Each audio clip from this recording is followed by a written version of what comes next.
Satisfaction देती है। आप उनके मातम को जश्न कहते हैं, ये सच की बात है। तस्लीम रवानी किसके मातम को जश्न कह रहे हैं? आपके तो एक ट्वीट ना हो सका, आपने तो लोकतंत्र बचाओ रैली निकाली थी क्या? ये भारतीय जनता पार्टी के विधायक नहीं थे, ये फॉरवर्ड ब्लॉक सीपीएम के विधायक थे। अगर वो फॉरवर्ड ब्लॉक में भी शामिल हो जाएंगे तो बाजार में उनको फांसी से लटका दिया जाएगा और उसको टीएमसी का प्रवक्ता या जस्टिफाई करेगा। शर्म की बात है। आप देख रहे हैं ये देश है हमारा, अमीश देवगन के साथ। आप देख रहे हैं वीकेंड का सबसे भरोसेमंद डिबेट शो ये देश है हमारा। और ये देश है हमारे में आज हम बात करेंगे देश के उन सपूतों की जो देश के लोकतंत्र के लिए तिरंगा उठाए खड़े हैं, लेकिन उन्हें मार दिया गया। ना सिर्फ उन्हें मारा, उनके परिवारों को मार दिया गया। आज ये देश है हमारा में बात होगी बंगाल से लेकर कश्मीर तक रक्त चरित्र की, बीजेपी कार्यकर्ताओं की, एमएलए की हत्या की।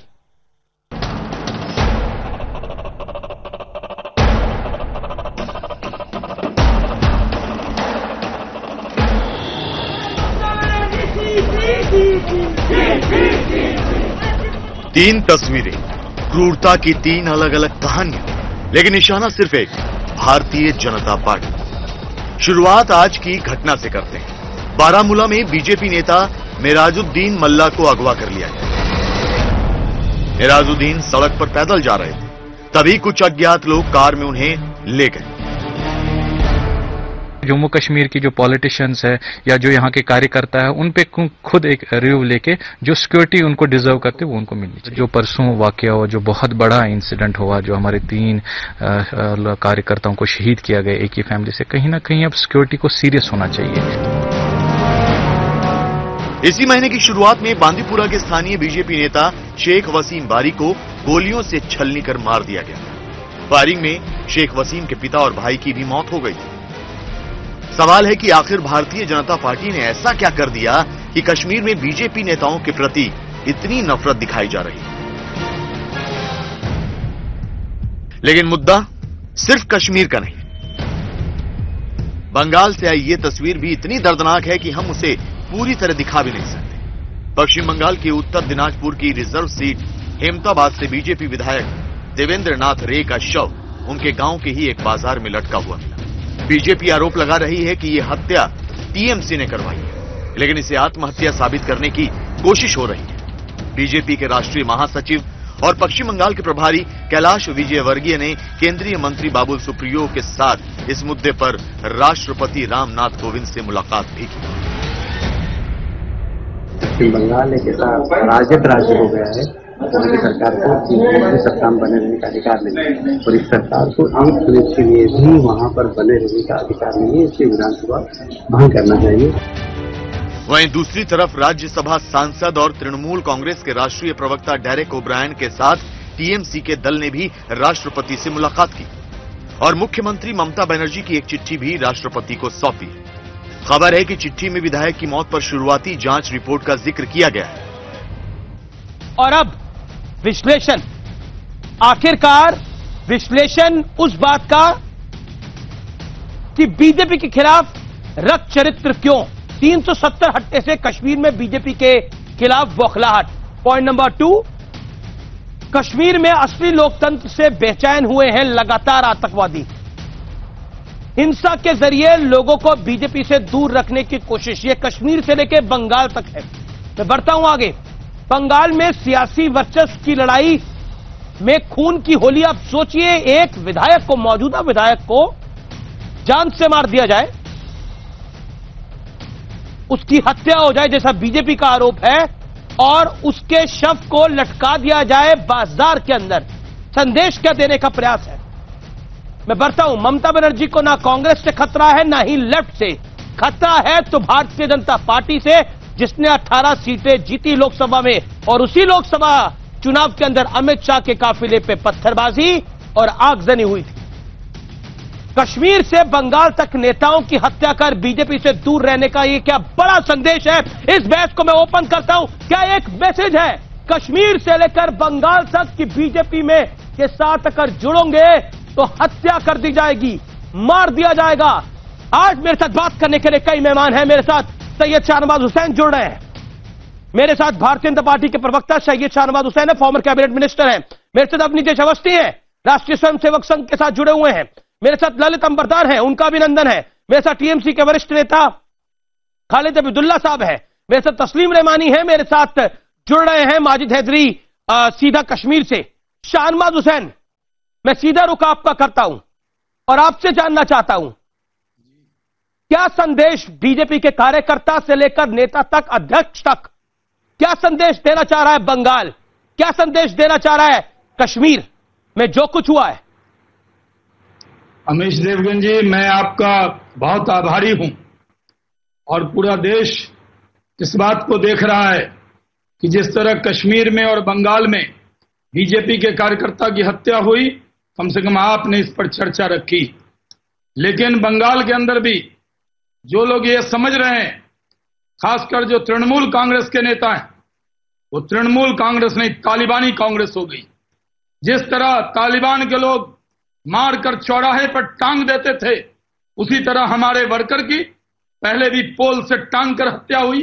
एक सिटिंग एमएलए का मारकर उसकी हत्या करके ममता बनर्जी की सरकार उसको आत्महत्या बता रही है। भारतीय जनता पार्टी चैन से बैठने वाली नहीं है। हमारे बंगाल के प्रभारी कैलाश विजयवर्गीय राष्ट्रपति जी से भी मिले, गृह मंत्री से भी मिले हैं, क्योंकि बंगाल के अंदर ममता जी को लगता है कि वो भारतीय जनता पार्टी की आवाज को दबा सकती हैं।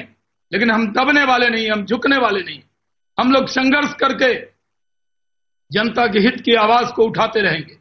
और वहां पर जम्मू कश्मीर के अंदर कश्मीर घाटी में बड़ी तादाद में अल्पसंख्यक कार्यकर्ता, मुस्लिम समाज के कार्यकर्ता भारतीय जनता पार्टी में आए। धारा 370 समाप्त हुई, जश्न मना और पूरी घाटी आज भारतीय जनता पार्टी के कार्यकर्ता और पार्टी के साथ खड़ी।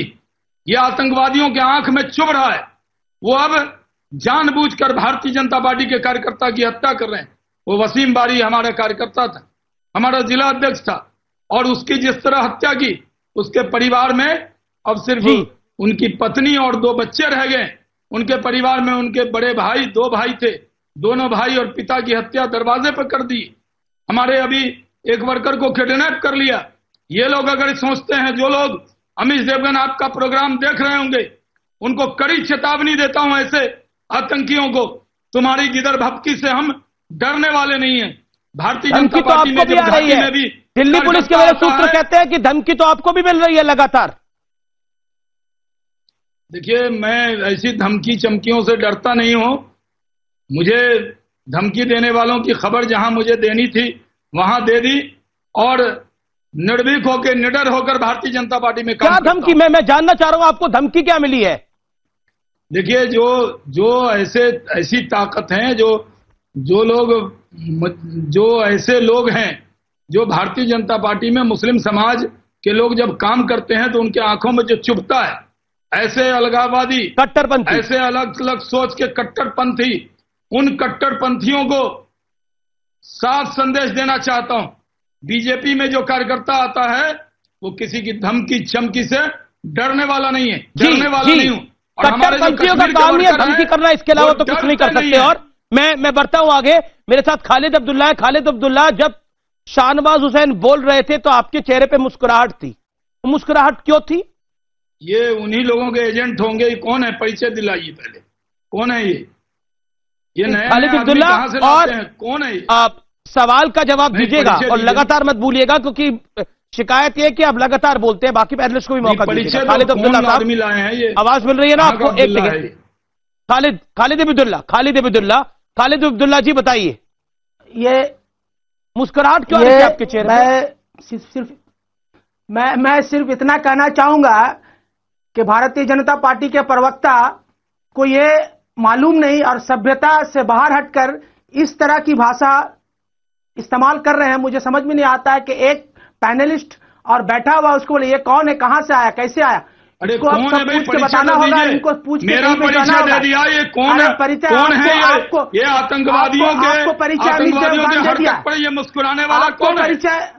कौन है आतंकवादियों की हरकत पर आपको परिचय देने की जरूरत नहीं है। आप फिर बीच में क्यों बोले? आपके बीच में बोला नहीं। अगर आपको बीच में बोलने की जरूरत है तो सबसे बड़ा आतंकवाद आप है। कन्याकुमारी से लेके कश्मीर से लेकर कन्याकुमारी तक जिस तरह से मुसलमानों से नफरत करते हैं भारतीय जनता पार्टी, उसी में एक शामिल है आपका नाम, जो आप बार बार कह रहे हैं। कौन है? मैं आपसे कहना चाहूंगा अमित जी, अलगाववादी है, आप बहुत बड़े नफरतबाज आदमी हो। आप अलगाववादी का लीडर आप हो, नफरतबाज आप हो। आपका ही काम नफरत करने का है, मेरा काम, मेरा पैगाम मोहब्बत भेजने का है।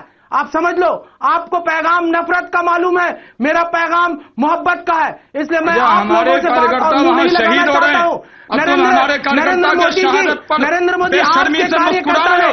अमित जी, ये आपने कहा था कि ये भारतीय जनता पार्टी के विधायक है, भारतीय जनता पार्टी के विधायक नहीं थे, ये फॉरवर्ड ब्लॉक सीपीएम के विधायक थे। इनको ये भी मालूम नहीं है ये भारतीय जनता पार्टी के प्रवक्ता को ये मालूम है, कौन आदमी है, मालूम नहीं है, शामिल नॉलेज नहीं है वो बीजेपी। खालिद अब्दुल्ला, आप तो आप टीएमसी के वरिष्ठ नेताओं में से एक है। आपको एक सेकंड 4 बजे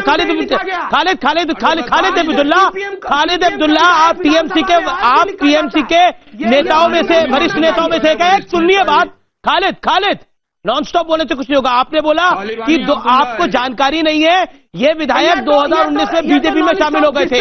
अब ये बीजेपी के विधायक थे, अब ये बीजेपी के नुमाइंदे थे वहां पर। कौन वक्ता है मुझे मालूम नहीं है, तो पूरे तौर से ये डिस्टर्ब किए हैं। ये मेरे बीच में कौन वक्ता है? ये फॉर्मर कैबिनेट मिनिस्टर है, बीजेपी के वरिष्ठ नेता है। आपको पता नहीं बीजेपी कैबिनेट मिनिस्टर फॉर्मर होते हैं, फॉर्मर कैबिनेट फॉर्मर होते हैं, अभी कैबिनेट मिनिस्टर नहीं है। अभी एक कार्यकर्ता के रूप में मैं मानता हूं, फॉर्मर हमेशा फॉर्मर होता है, कभी बीजेपी का कैबिनेट मिनिस्टर भी कार्यकर्ता होता है, तुम लोगों की तरह नेता नहीं होता। मैं समझता हूं कि कार्यकर्ता मारकर हमारे वर्कर को लटकाओगे कार्यकर्ता जरूर होता है, लेकिन वो कैबिनेट मिनिस्टर भी होता है। हम लोग कार्यकर्ता हैं, तमीज तो आपको सीखनी चाहिए, कार्यकर्ता आपको तमीज सीखनी चाहिए। आप तुम में उतर गए हो, अगर आपको सभ्यता मालूम नहीं है तो हमारा विधायक माना जाएगा, क्या आना चाहिए। आपका विधायक नहीं है, आपका विधायक विधानसभा में अभी भी सीपीएम के नाम से विधानसभा में मुस्कुराने सीपीएम का विधायक को सवाल की बात कर रहे हैं। सीपीएम के नाम से विधानसभा में क्या बोल रहे हैं खालिद अब्दुल्ला?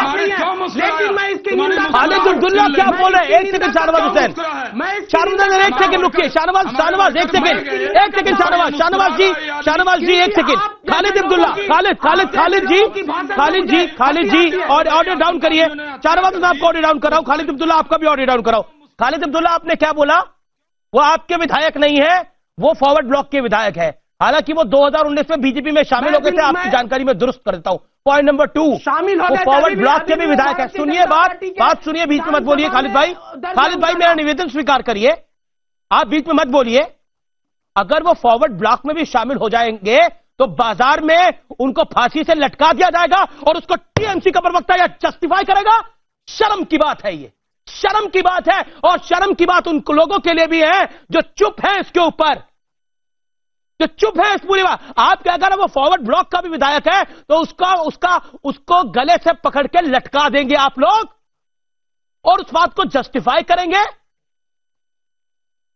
मैं घोर निंदा करता हूं। मैं शाहनवाज हुसैन आपने 14 मिनट का प्रवक्ता 12 मिनट तक जस्टिफाई करते रहे। शर्म आनी चाहिए इस बात पर। मैं निंदा करता हूं, घोर निंदा करता हूं। किसी की भी हत्या हो, चाहे वो भारतीय जनता पार्टी के हो, चाहे वो तृणमूल कांग्रेस के हो, मैं हमेशा निंदा करता हूं। ये निंदा करने की बात है। वसीम बारी की हत्या हुई, वो एमएलए की हत्या हुई और ये मुस्कुरा रहे थे। मैं किसी की हत्या पे मुस्कुरा नहीं रहा हूं, मैं आपकी भाषण पे मुस्कुरा रहा हूं। आपकी भाषण आपकी वक्तों पे आपके मुस्कुराहट मिलती है मुझे। क्यों आप जिस तरह से बातें कर रहे हैं, वसीम बारी की हत्या हुई, कौन आ गया, आतंकवादी ने हत्या कर दी, इसके लिए मैं बेशर्मी के साथ ये मुस्कुरा रहे थे। बताइए, इतना भी दो शर्म तो आपको लगनी चाहिए, शर्म आपको लगनी चाहिए, मुस्कुरा रहा था। आप झूठ बोल रहे हैं। मैं अब बाकी नेताओं को लेकर आता हूं। मेरे साथ अवनी जैश अवस्थी हैं। अवनी जैश अवस्थी, आपने अभी देखा जो कुछ हुआ आपके सामने। शाहनवाज हुसैन, जिनकी पार्टी एक परिवार होती है, चाहे कांग्रेस हो, चाहे भारतीय जनता पार्टी हो, चाहे टीएमसी हो, पार्टी एक परिवार होती है। बीजेपी परिवार के 2, 3, 4 लोगों को अगर मौत के घाट उतार दिया जाए, एक एमएलए, एक वसीम बारी, उनके पिता, उनके बड़े भाई, एक अगवा हो जाए और उसके बाद सामने वाला व्यक्ति मंद मंद मुस्कुराए और कहे कि तू तलाक की बात कर रहा है, मैं इनकी बात पे बहुत गुस्सा हूं। बंगाल से लेकर कश्मीर तक संदेश क्या देना चाहते हैं? अमीश बड़ी साफ सी बात है। पहले तो इन्होंने कहा कि वो बीजेपी का विधायक नहीं था, तो आप क्यों बोल रहे हो?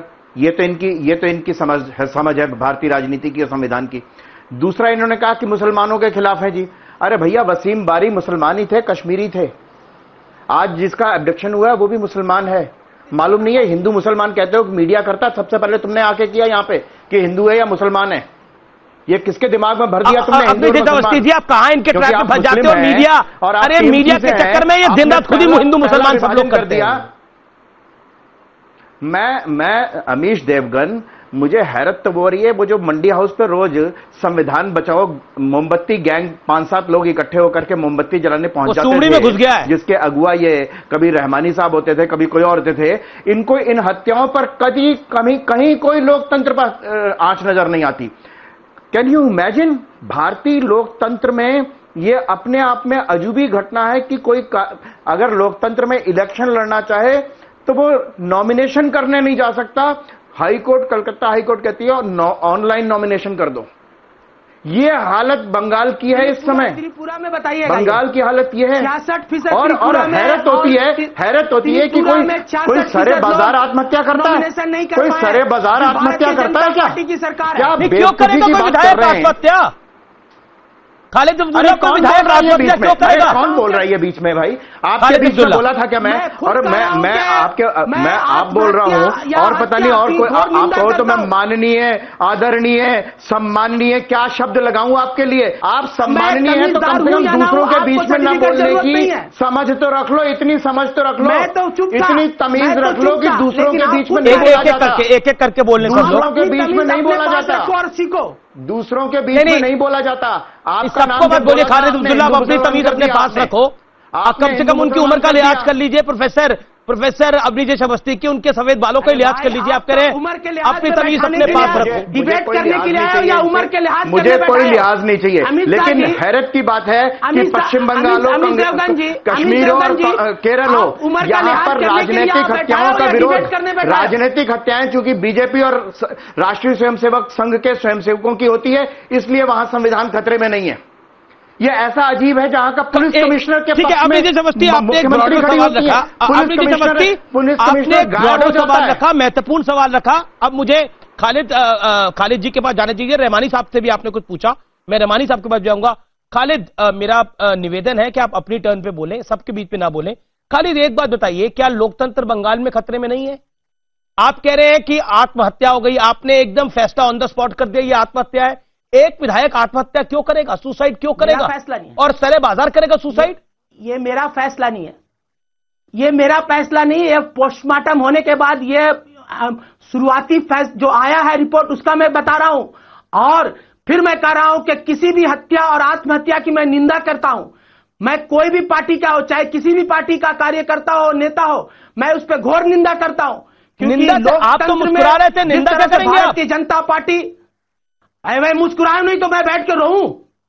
मैं रोऊं? किसी की हत्या पे कैसे कोई मुस्कुरा सकता है? बाकी भी 4 पैनलिस्ट बैठे हैं यहाँ पर। ललित अंबर साहब तो नहीं मुस्कुरा? यहाँ पे बैठ के रोऊं और आप फिर कहते हैं कि यहाँ पे उम्र के लिहाज करने बैठा हो या डिबेट करने बैठा हो? मुझे बताओ। तो फिर दूसरे को गाली दे दीजिए तो मैं डिबेट करूंगा।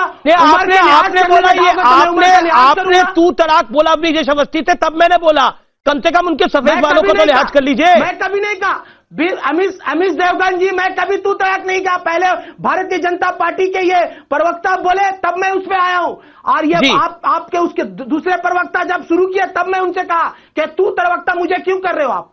एक सेकंड देखिए, एक सेकंड है ये तू तलाक।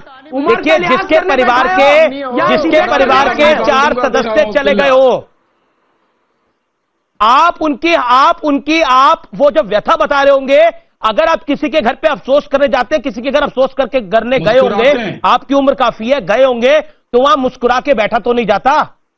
आपका दुश्मन भी हो तो वहां मुस्कुरा के बैठा जाता है। किसी के मैयत में गए खालिद भाई, तो वहां पे मुस्कुरा रहे थे।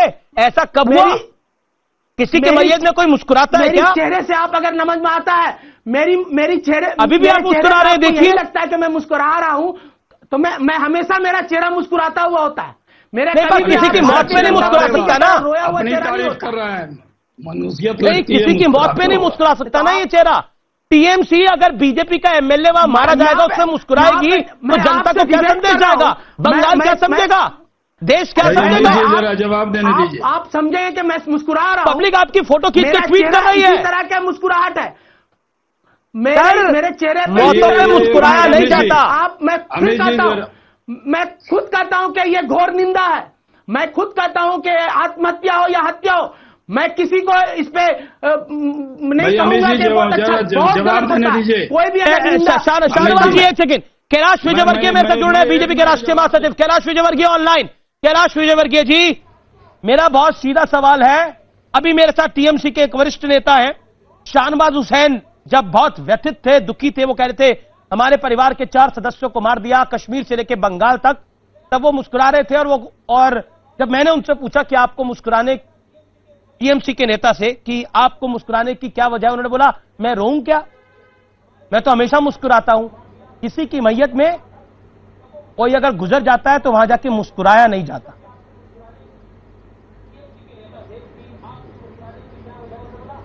कैलाश जी, देखिए, ये मौत के सौदागर हैं और ये हत्या करना और हत्या करके खून करके हाथ में नहीं धोना, ये टीएमसी का कल्चर पश्चिम बंगाल में बन गया है। मैं लगभग 5 साल से प्रभारी हूं। इन 5 वर्षों में हमने 105 कार्यकर्ताओं को खोया है। कम से कम 1,500 कार्यकर्ता हमारे विकलांग हो गए। किसी की आंख चली गई, किसी का पैर चला गया, किसी का हाथ चला गया, और लगभग 3,000 से ज़्यादा कार्यकर्ता हमारे जेलों के अंदर झूठे अपराध में बंद हैं। टीएमसी के आपस में लोग झगड़ते हैं, मर्डर हो जाता है, और टीएमसी के गुंडे हैं और नाम बीजेपी के कार्यकर्ता का आ जाता है और उसको जेल में बंद कर देते, 302 में, 307 में, एनडीपीएस में, और कुछ नहीं तो अफीम रख देते हैं घर में। ये वहाँ चल रहा है और ये एक जैसे जैसे चुनाव आ रहे हैं ये हिंसा बढ़ती है। लेकिन जो पश्चिम बंगाल सरकार ने अभी तक जांच करी है, वो कह रही है कि ये आत्महत्या है देवेंद्र नाथ वाले मामले में। वो तो बिना जांच के ही सुजीत कुमार जो एसपी है, उन्होंने पहले ही कह दिया था 11 बजे ही, जबकि पोस्टमार्टम नहीं हुआ था उसके पहले उन्होंने कह दिया था कि ये तो आत्महत्या है।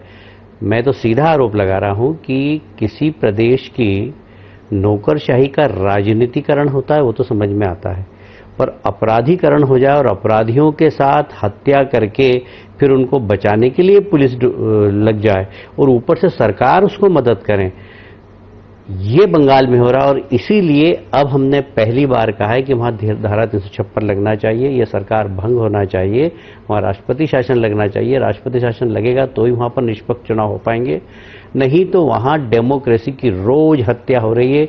डेमोक्रेसी वहां पर सूली पर चढ़ी हुई है और इसलिए अगर जो प्रजातंत्र के रक्षक है, जो इस देश में प्रजातंत्र चाहते हैं, वो इस प्रकार की घटनाओं से व्यथित हैं।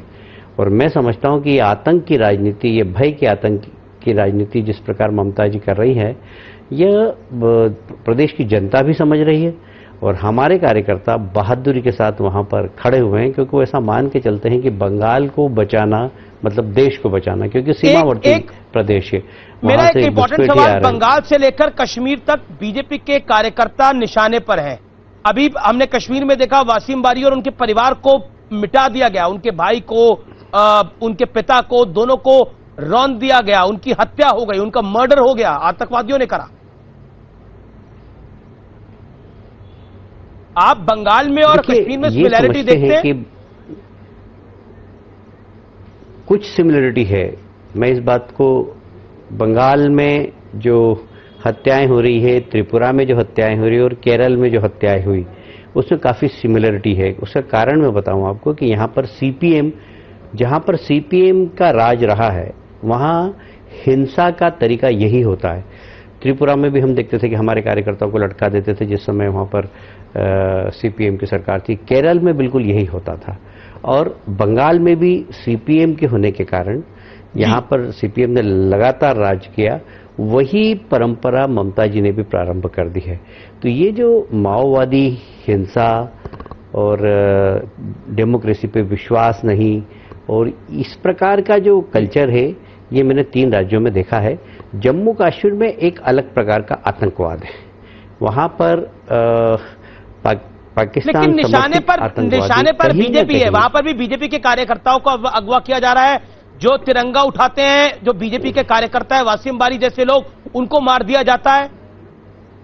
बंगाल के अंदर बीजेपी के एमएलए को सड़क पर लटका दिया जाता है और उसे आत्महत्या बता दिया जाता है।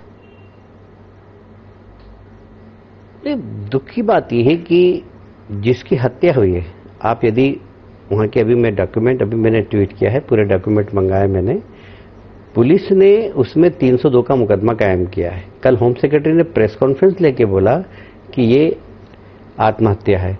ममता जी ने महामहिम राष्ट्रपति जी को चिट्ठी लिखी है कि आत्महत्या है, तो आत्महत्या का मुकदमा कायम करना था। आप कितना कंफ्यूजन पैदा कर रहे हैं। मुकदमा कायम किया है 302 का और कह रहे हैं आप आत्महत्या है। इसका मतलब है कि पूरी कॉन्स्पिरेंसी है, षड्यंत्र है और ममता जी इन षड्यंत्रकारियों को प्रोटेक्शन देती है क्योंकि उनको लगता है कि मेरी जमीन खिसक गई है, जनता मेरे साथ नहीं है।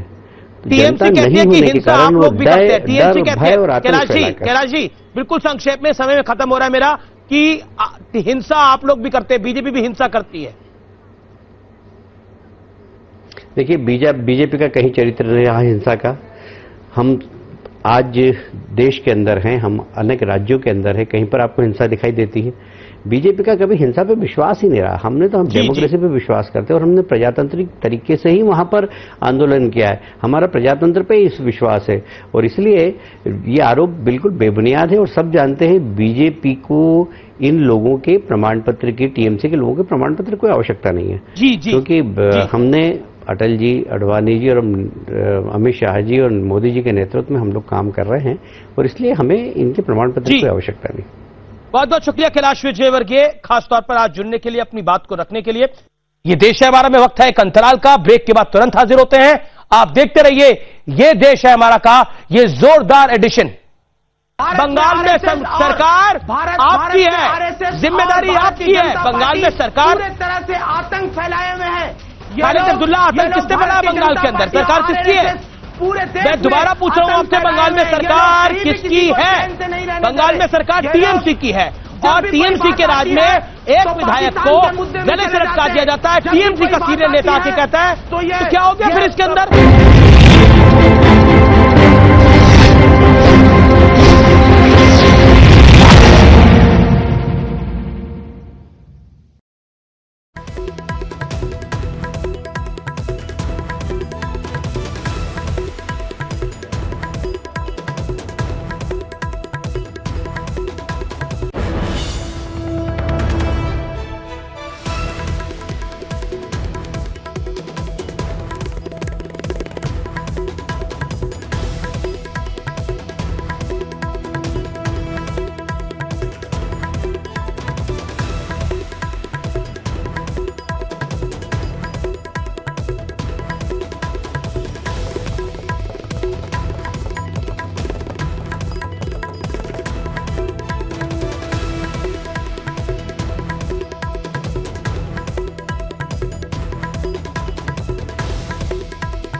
सुबह से लेकर शाम मैं बस बच्चों कम समय में ज्यादा से ज्यादा 30 मिनट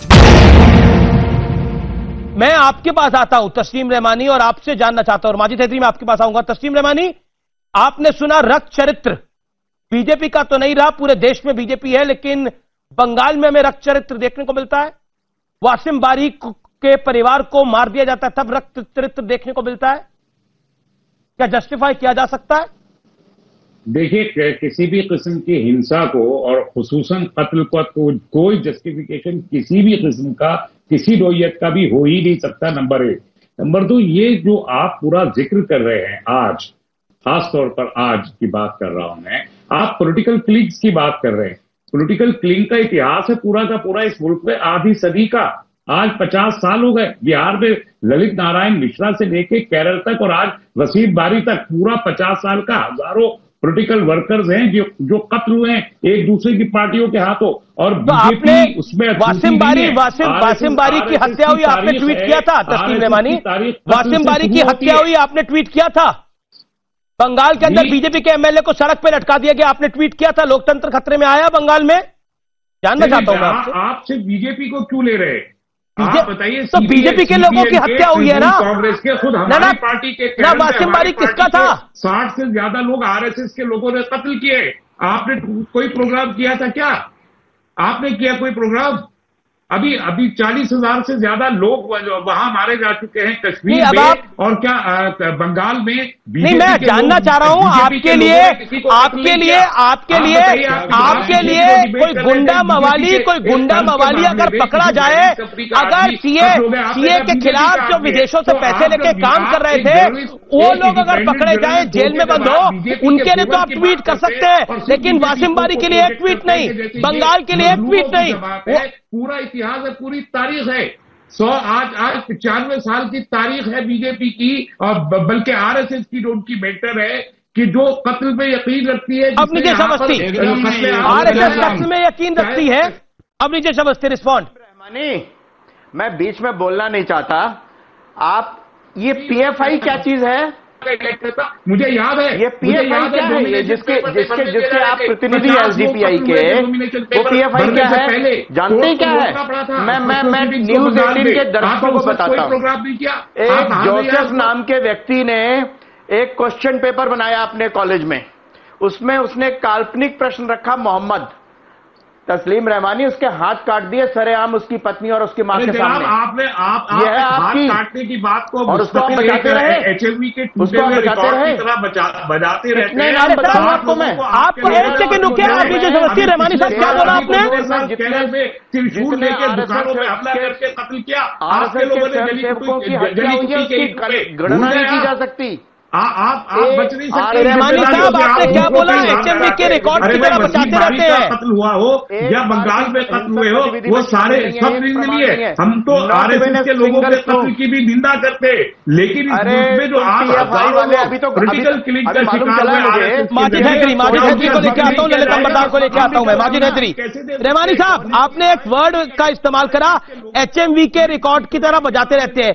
जोसेफ साहब के हाथ काट दिए गए, वो एचएमवी का है। उनकी पत्नी से पूछ के देखिए, जोसेफ साहब से पूछ के देखिए, उनकी मां से पूछ के देखिए। जब हाथ काटे जाते हैं ना तो एचएमवी का रिकॉर्ड नहीं बचता। कम से कम इंसानियत का दायरा रखें हम। माजिद हैदरी, आज फिर एक बीजेपी का कार्यकर्ता अगवा है। जो तिरंगा उठाएगा उसे मार दिया जाएगा, नहीं तो अगवा कर दिया जाएगा। क्यों? देखिए अमित साहब, मेरे आदत है मैं किसी के बीच में नहीं बोलता, मैं विनती करता हूं मेरे बीच में भी कोई ना बोले। मैं 2 पंक्तियों से शुरू करूंगा और ये मैं समर्पित करता हूं शहनवाज साहब की तरफ। एक नया खौफ का माहौल है मेरे चारों तरफ, एक नया खौफ का माहौल है मेरे चारों तरफ, मुझे गैरों से तो क्या अपनों से भी डर लगता है। देखिए अमित जी, जो हम बार बार कह रहे हैं ना बीजेपी के कार्यकर्ता, हम कहें देशवासी, इस देश के जो देश पूरा बहुत बड़ा परिवार है उसके सदस्य मारे गए हैं, वो वसीम बारी मारा गया हो या कि जो बंगाल में हुआ हो। लेकिन मैं एक चीज कहना चाहता हूं कि कश्मीर में इंसानियत सुरक्षित नहीं, लद्दाख में देश की धरती सुरक्षित नहीं, यूपी में पुलिस सुरक्षित नहीं, पुलिस कस्टडी में विकास दुबे सुरक्षित नहीं, और जो बंगाल में हो रहा है ये तो गैंग वॉर है। गैंग वॉर तो बंगाल में चल रही है, भाजपा तो फुल फ्लेज गैंग वॉर वहां चला रही है, तो गैंग वॉर का नतीजा है वहां पे। अब जब इस देश में कुछ भी सुरक्षित नहीं, दिल्ली में देश का संविधान सुरक्षित नहीं, हमारा यहां लोकतंत्र सुरक्षित नहीं, मध्य प्रदेश को देखता हूं तो लोकतंत्र सुरक्षित नहीं, दिल्ली की तरफ देखता हूं तो संविधान सुरक्षित नहीं, इस देश में कुछ भी भाजपा ने सुरक्षित नहीं रखा। इसलिए अगर कृपया हमें इस देश को सुरक्षित रखना है तो भाजपा को देश से बाहर निकालना होगा। देखें, भाजपा आरएसएस की आइडियोलॉजी को देश से बाहर निकालना होगा, देश सुरक्षित हो जाएगा, क्योंकि आरएसएस की आइडियोलॉजी ने इस देश का बेड़ा गर्क कर दिया है। ठीक है ललित अंबरदार, इस देश में कुछ भी सुरक्षित नहीं है। मैं बोल सकता हूं? हाँ ललित अंबरदार, माजिद हैदरी को आपने सुना, कुछ भी सुरक्षित नहीं है इस देश के अंदर। देखिए, मैं अभी पार्टी पॉलिटिक्स की बात नहीं करना चाहूंगा। अभी किसी ने, जो सबसे पहले जिनसे आपने बुलवाया, उन्होंने एक बहुत ही डेंजरस स्टेटमेंट दिया। डेंजरस इसलिए क्योंकि उन्होंने बोला कि कश्मीर से लेकर कन्याकुमारी तक मुसलमानों के ऊपर जुल्म हो रहा है। ये शब्द कहां से सुनने को आते हैं? ये हम इमरान खान और हाफिज सईद से सुनते हैं, पाकिस्तान से। ये शब्द हम मिडिल ईस्ट से, जो ISIS के वगैरह के जो लोग हैं, वो ऐसा शब्द बोलते हैं। वो तालिबानी लोग ऐसा बोलते हैं कि हिंदुस्तान के अंदर मुसलमानों के ऊपर जुल्म हो रहा है। यही क्या जुल्म हो रहा है? क्योंकि आपने 370 हटा दिया, तो कश्मीर के अंदर जो मुसलमान है, वहां पर, ये याद रखिए, कश्मीर के अंदर से मुसलमान नहीं रहते। वहां जम्मू कश्मीर और लद्दाख के अंदर हिंदू, मुसलमान, सिख, ईसाई और बौद्ध रहते हैं, जैन रहते हैं, ठीक है। तो लेकिन जुल्म मुसलमानों के ऊपर हुआ। आप तीन तलाक हटा दिया आपने, तो मुसलमानों के ऊपर जुल्म हो गया। आपने सीए लाया। सीए किस लिए था? पाकिस्तान के अंदर ये लोग, उनकी जबान पे ताला लगा हुआ ना, लकवा लगा हुआ है। 14 अगस्त 1947 को लाखों हिंदुस्तानियों ने हिंदुस्तान में पैदा हुए अपनी मादरे वतन के साथ गद्दारी की, इस्लाम के नाम पे जिन्ना का समर्थन किया। बात कर रहे हैं, देश में कुछ भी सुरक्षित नहीं, कहां पाकिस्तान पहुंच गए? अरे भेजो इसको पाकिस्तान, भेजो ललित अंबरदार को, ललित अंबरदार को पाकिस्तान भेजो। चलो यार नेपाल भेजो, नेपाल वाले तो वहां से हमारे हमसायों के माध्यम सुरक्षित आधे घंटे से हमारे मेंढकी को भी नेपाल की इजाजत जो है ना, वो टू है। हमारी हालत क्या हो गई देश की? इस देश की हालत क्या हो गई कि मेंढकी को आज हमें नेपाल ललकारता है, आज बांग्लादेश ललकार है, कार्यकर्ता इसलिए नहीं मारा जा रहा, भी ललकारेगा क्योंकि वो पाकिस्तान ललकारता है, चाइना ललकार रहा है, तिब्बत ललकार रहा है। भाई क्या हो गया इस देश को? अरे सुनो, अरे क्या तुम्हारी जुबान, तुम्हारी जुबान में तुमने, अरे देखो सब असुरक्षित है, ये देश असुरक्षित हो गया भाई, ये देश असुरक्षित कर दिया RSS ने। RSS ने इस देश को असुरक्षित कर दिया। तुमने औरंगजेब जिंदाबाद के नारे लगाए, इस जासूसों ने इस देश को असुरक्षित कर दिया। जो उन्होंने फिरंगियों से वादा किया था, RSS ने वो पूरा किया है। माजिद हैदरी, अब सुन लीजिए 30 second. Majid Haidari, please keep quiet, listen to him. तो कश्मीर के अंदर कश्मीरी जहाजियों को प्रोत्साहन मिलता है, कश्मीर में कश्मीरी जहाजियों को प्रोत्साहन मिलता है। अगर कोई भी हिंदुस्तानी हिंदुस्तान के नाम पे वो झंडा उठाता है, उसको टारगेट किया जाता है। और अगर वो हिंदू है, जैसे अजय भारती पंडिता, उस गांव के अंदर इकलौता हिंदू था, कितने सालों से वहां पे मुसलमानों की खिदमत कर रहा था वो, और जब गोली लगी एक मुसलमान सामने नहीं आया उसको पानी पिलाने के लिए, जो वो मर रहा था। 2 आदमी इकट्ठे होते ना गांव में, अजय भारती पंडिता जिंदा होता, लेकिन वो कायर लोग, क्योंकि वो हिंदू था, कोई सामने नहीं आया। लेकिन आपके माध्यम से एक स्मारिटन आया था, एक महापुरुष आया था, जिसने थोड़ी देर के बाद आया, उसको उठा के हॉस्पिटल ले गया, लेकिन अजय भारती पंडिता उसके बाद जिंदा नहीं रहे। लेकिन ये बता रहा हूं मैं आपको, आपकी जबान, आप जो लोगों को भड़का रहे हो इस्लाम के नाम पे, जिन्ना खालिद अब्दुल्ला को स्क्रीन पे लेके आइए। देखिए तुम लोग, वासिम बारी भी एक मुसलमान था जिसे मारा गया। खालिद अब्दुल्ला, खालिद अब्दुल्ला, आप ही ने मुसलमानों वाली बात उठाई थी जो ललित अंबरदार ने आपको बोला। फिर मैं कह रहा हूं कि किसी को मारना या कोई मरता है, इसकी मैं घोर निंदा करता हूं। अमीश देवगन जी, और ये जो भारतीय जनता पार्टी की भाषा बोल रहे हैं, मैं फिर कह रहा हूं कि आज पूरे ललित अंबरदार, आपने बोला भारतीय जनता पार्टी सुरक्षित है। ललित अंबरदार, ये भारतीय जनता पार्टी और RSS से असुरक्षित है देश। खालिद अब्दुल्ला, बंगाल में सरकार किसकी है? RSS की? किसकी सरकार है? या आपकी सरकार है? बंगाल में सरकार किसकी है? किसी की भी सरकार हो, किसी की भी नहीं, सरकार किसकी है? हत्या करता ना, किसी की नहीं, सरकार है किसकी? बोलो, लेकिन मैं बोलो सरकार किसकी है? आज पूरे बंगाल में सरकार आपकी है, जिम्मेदारी आपकी है। बंगाल में सरकार पूरे तरह से आतंक फैलाए हुए है। खालिद अब्दुल्ला, आतंक किसने फैलाया बंगाल के अंदर? सरकार किसकी है? पूरे देश मैं दोबारा पूछ रहा हूं आपसे, बंगाल में सरकार किसकी है? बंगाल में सरकार TMC की है, और TMC के राज में एक विधायक को गले से लटका दिया जाता है, TMC का सीरियल नेता आके कहता है, तो क्या हो गया फिर इसके अंदर? और वो मुस्कुराता है। आप फ्रस्ट्रेट हो गए, कुछ भी बोल रहे हो, आतंक फैलाए हुए, चाहे वो, फिर मैं भारतीय जनता पार्टी और RSS आतंक फैला रहे हैं, और बंगाल के अंदर किसी को गले से पकड़ के लटका दिया जा रहा है, और वो वहां पर सम्मान दिया जा रहा है। क्या बोल रहे हो खालिद अब्दुल्ला? खालिद अब्दुल्ला, क्या बोल रहे हो और कैसे एक्सपोज कर रहे हो अपने को, अपनी पार्टी को, अपनी नेता को? You are exposing your leader by with your every comment. आज अगर देखा जाए तो ये लोग भारतीय जनता पार्टी आरएसएस के लोग पूरे देश में नफरत की राजनीति फैला रहे हैं और आपस में भाग बंटवारा की ये बात कर रहे हैं। आप बार बार उसी एंगल पर आ रहे हो, कभी नहीं बार बार बंटवारा मुसलमान वाले एंगल पर आ रहे हो। बहस वो नहीं है, ये हिंदू मुसलमान की डिबेट नहीं है। मैं फिर कह रहा हूं कि मैं हिंदू मुसलमान पे कभी बात नहीं करूंगा। आप आए, लेकिन आप फिर कह रहे हैं कि देश में अगर आप बेशर्मी के साथ आए। शाहनवाज हुसैन, अब ऑडियो डाउन कर रहा हूं मैं, पीसीआर पुट ऑडियो को डाउन करिए शाहनवाज जी को। मैं बोलूंगा पूरे जो बात इमरान खान कह रहा है, जो हाफिज सईद फैला रहा है, जो पूरे दुनिया में बदनामी की जा रही है कि मुसलमान सब जगह परेशान है, इस तरह की जबान बोली जा रही है। और टीएमसी के नेता ने ये कहा कि हमारे जो एक विधायक वहां मारे गए जो मेरी पार्टी में है, उनकी मौत पर और वसीम रहमानी की मौत पर जिस तरह ये मुस्कुराए, वो मारने वाला भी मुस्कुराया नहीं होगा, क्योंकि उसके वालिद मारे गए, उसका भाई मारा गया, एक उनकी अहलिया और 2 छोटे बच्चे घर में बच गए। बस 3 मर्द थे, तीनों मारे गए। उस पर भी टीएमसी के नेता मुस्कुराए। जो भी टीएमसी के लोग सुन रहे होंगे उनको ये होना चाहिए कि वसीम रहमानी के मौत पर नहीं लगातार बोल रहे हैं। जब आप बोल रहे हैं अभी भी मुस्कुरा रहे हैं। जी वो उनका ऑडियो डाउन रखिए। दूसरी बात, मैं रहमानी साहब से कहता हूं कि आज का दिन तो ब्रिगेडियर उस्मान के, जिन्होंने नौशेरा में शहादत दी थी, उनका जन्मदिन है। रहमानी साहब ने आज भी ट्वीट नहीं किया उनके लिए, मैंने ट्वीट किया। और जब आप रहमानी साहब कहते हैं कि हम माइनॉरिटीज की तंजीम चलाते हैं, तो क्या वसीम वहां पर जो हमारा एक मासूम वर्कर मारा गया, उस पर आपको खराज अकीदत रहमानी साहब कुछ कह रहे हैं। रहमानी साहब आपको मैं एक पॉलिटिकल पार्टी का सेक्रेटरी हूँ और मैं उसी हैसियत में यहाँ पर बैठा हूँ, तो काइंडली करेक्ट योर रिकॉर्ड्स। तस्लीम रहमानी, शाहनवाज हुसैन ने आपसे एक सवाल पूछा कि कितना आपको नहीं लगता, क्योंकि अकलियत के थे वासिम बारी भी, आपको नहीं दुख हुआ? क्योंकि ट्वीट तो आपका नहीं देखा और आपने पलट के बोल दिया। देखिए आपने कितनी डिबेट करी, कुछ कार्यकर्ता और मारे गए थे, कुछ कार्यकर्ता सन 1947 में मारे गए थे, कुछ कार्यकर्ता 1960 में मारे गए थे।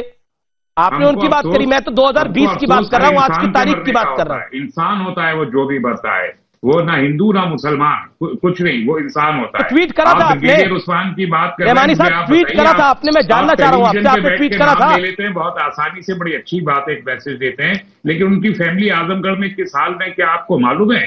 खुद आप ही नहीं, मैं आपसे पूछ रहा हूँ, आपने वासिम बारी के लिए कोई ट्वीट करा? खाली आपने वासिम बारी के लिए ट्वीट करा?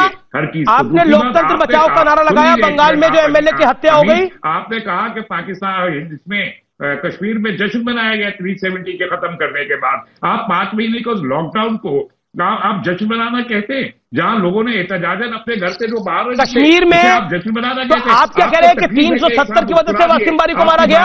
ये तो आप खुलासा कर रहे हैं, 370 की वजह से वासिम बारी को मारा गया, लोगों के मातम, ये तो आप खुद खुलासा कर रहे हैं। आप देते आपको अफसोस नहीं होता इस बात में?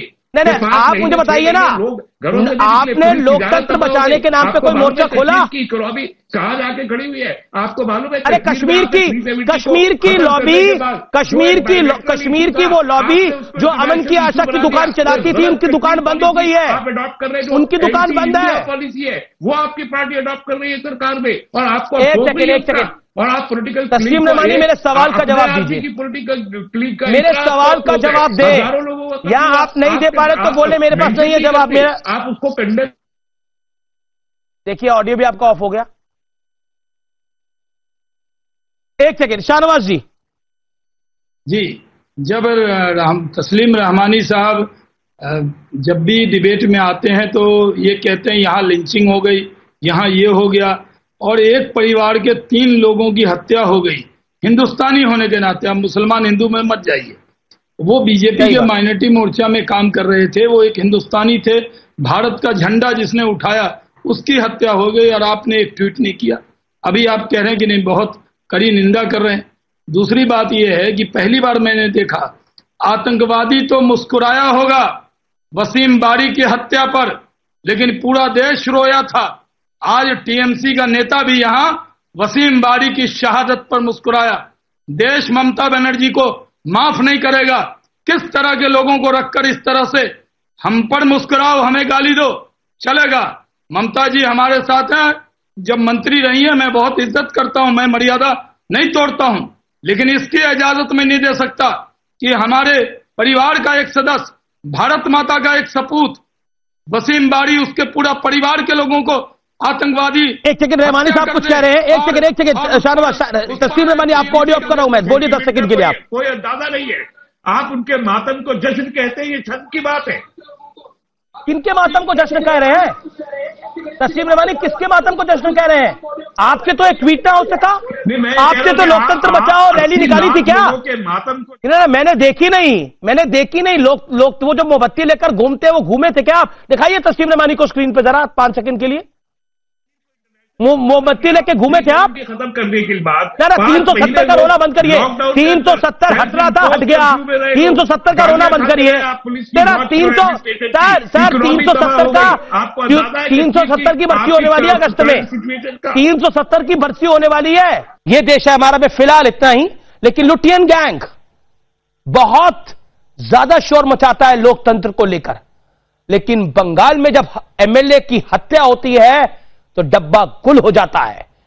कश्मीर में अगर बीजेपी के कार्यकर्ता को मारा जाता है तो इनके मुंह से आवाज नहीं निकलती।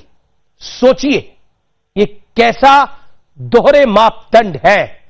और अंत में मैं यही कहना चाहूंगा, किसी की हत्या पर, किसी की मौत पर, किसी की मैयत पर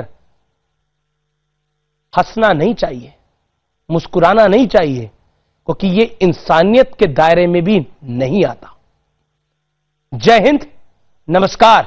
इसीलिए मैं कहता हूं ये देश है हमारा सबसे भरोसेमंद इसीलिए है जिसकी आवाज कोई नहीं उठाता, उसकी आवाज ये देश है हमारा न्यूज़ 18 पूरी मुस्तैदी के साथ उठाता है।